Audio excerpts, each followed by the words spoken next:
કેમ છો ભરૂચ? શું તમે તૈયાર છો ઉનાળાની આ ગરમીમાં દરિયાઈ ઠંડકનો અહેસાસ કરવા? જી હા, ભરૂચના આંગણે આવી ગયું છે ઇન્ડિયાનું બિગેસ્ટ કાર્નિવલ. રંગબેરંગી માછલીઓ અને દરિયાઈ દુનિયા હવે તમારી સાવ નજીક.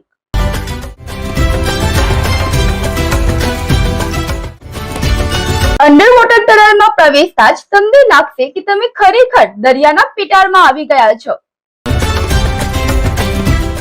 જીવન જલપરી જોઈ છે? મર્મેડ શોમાં જુઓ જાદુઈ જલપરીનું અદ્ભુત પ્રદર્શન, જે તમારા બાળકોના ચહેરા ઉપર સ્મિત લાવી દેશે.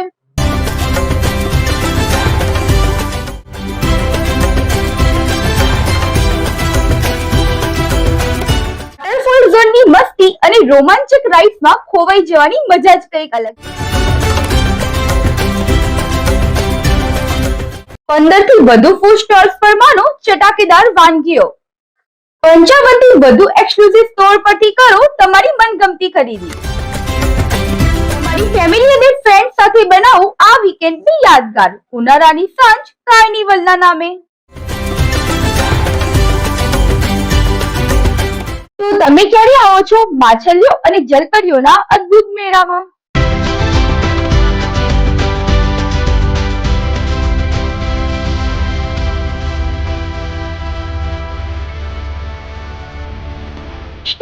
બુદ્ધરા ડેરી ગ્રાઉન્ડ, કોલેજ રોડ, બોલાવ બસ સ્ટેશનની સામે, ભરૂચ. આમોદ આરોગ્ય કેન્દ્ર ઉપર પોસ્ટમોર્ટમ રૂમ તો ખંડેર, પરંતુ હોસ્પિટલની ફાયર સેફ્ટીના સાધનો બિનઉપયોગી બન્યા છે.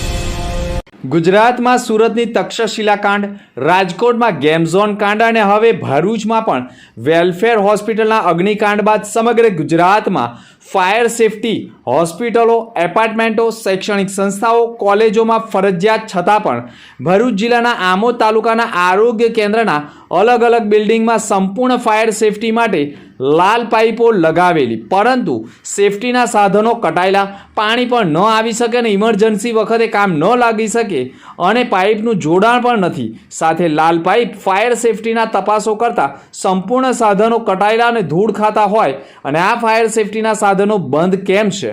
આ બાબતે આરોગ્યના સુપ્રિન્ટેન્ડન્ટે પૂછતા કહ્યું હતું કે ફાયર સેફટીના સાધનો લગાવેલા છે, પરંતુ ઉપયોગમાં લઈ શકાય તેમ નથી અને આ બાબતની જાણ ઉપરી કચેરીને કરી, પરંતુ આરોગ્ય હોસ્પિટલનું જે સંકુલ છે તેને નવનિર્માણ થયા બાદ ફાયર સેફટીની સુવિધા પણ થઈ જશે, પરંતુ હાલમાં હોસ્પિટલમાં ગરીબ મધ્યમ વર્ગના દર્દીઓ સારવાર લઈ રહ્યા છે અને તે દરમિયાન હોસ્પિટલમાં આગનું તાંડવ સર્જાય તો હોસ્પિટલ પાસે આગ ઉપર કાબુ મેળવી શકાય તેવા સાધનો ન હોવાનું પણ ઘટના સ્થળ ઉપરથી જાણવા મળી ગયું છે. આમોદ આરોગ્ય કેન્દ્રનો પોસ્ટમોર્ટમ રૂમ પણ અત્યંત જર્જરિત અને એક ખોલી સમાન એક જ મૃતદેહ રાખી શકાય અને તેને વધુ સમય રાખવા માટે કોલ્ડ સ્ટોરેજ પણ ન હોય અને આ જ પીએમ રૂમની નાનકડી ખોલીના બારી પણ નથી, માત્ર કાગળના પુઠ્ઠાના સહારે હોય. આ પોસ્ટમોર્ટમ રૂમ શ્વાન, બિલાડા પણ પ્રવેશી શકે અને પીએમ રૂમમાં મૃતદેહ હોય અને તેને ફાડી ખાય તો મોતનો મલાજો પણ જળવાઈ શકે તેવી સ્થિતિમાં નથી. પોસ્ટમોર્ટમ રૂમ હોય જેને કારણે વિકાસની વાતો કરતી સરકાર પોસ્ટમોર્ટમ રૂમ અને હોસ્પિટલમાં ફાયર સેફટીની સુવિધા ન કરી શકતી હોય અને ફાયર સેફટીના સાધનો હોય તેને સમયસર સર્વિસ ન કરતા આખરે હોસ્પિટલમાં પણ ફાયરના સાધનો હોવા છતાં પણ તેને સમયસર રિપેરિંગ ન કરાવી શકતા હોય. તે ઉપરાંત એવું કહી શકાય કે હોસ્પિટલની ગંભીર બેદરકારી પણ ફલિત થઈ રહી છે. જોકે પોસ્ટમોર્ટમ રૂમની ખોલી અત્યંત જર્જરિત અને મૃતદેહ સાચવી શકાય તેવી સ્થિતિમાં ન હોય તે બાબતે આમોદ આરોગ્યના સુપ્રિન્ટેન્ડન્ટ ડોક્ટર જયમીન ગોસાઈએ પણ મીડિયા સમક્ષ નિવેદન આપતા કહ્યું હતું કે પોસ્ટમોર્ટમ રૂમ સહિત આજુબાજુના અન્ય મિલકત પણ જર્જરિત છે, તેને ઉતારવામાં આવશે અને પોસ્ટમોર્ટમ રૂમ પણ બનાવવામાં આવશે અને આ બાબતની જાણ જે તે વિભાગને પણ કરી હોવાનું કહી લૂલો બચાવ કર્યો છે. હું ડોક્ટર જયમીન ગોસાઈ છું, સુપ્રિન્ટેન્ડન્ટ CHC આમોદ. અમારે અહીંયા PM રૂમ અને બિલ્ડિંગ એ બંને કંડમ હાલતમાં છે અને એના માટે નવું બિલ્ડિંગ બનાવવા માટેના કામગીરી ચાલે છે પીઆઈયુ તરફથી. એનો ઓર્ડર પણ અપાઈ ગયો છે, એટલે ટૂંક સમયમાં તોડવાનું કામ ચાલુ થશે અને પછી નવું જે બિલ્ડિંગ બનાવવાનું છે એના માટેનું કામ ચાલુ થશે. એટલે અત્યારે હાલ પૂરતું જે બિલ્ડિંગ છે એમાં બીજી કોઈ જગ્યાના અભાવે આમાં જ અત્યારે ચલાવીએ છીએ. રિપેરિંગનું ને એનું પીઆઈયુને કહીએ છીએ એ રીતે કરી આપે છે. એટલે જે બી અત્યારે ખૂટતું ખટતું હશે એ બધું બી એમને કહીશું તો એ કરી આપશે. અત્યાર સુધીમાં કોલ્ડ સ્ટોરેજ રૂમ નથી આપણે ત્યાં. કોલ્ડ સ્ટોરેજ રૂમ ઉપરથી કોઈ અમે રજૂઆત કરી છે પણ અત્યાર સુધી કોઈ પ્રોવાઈડ કર્યું નથી.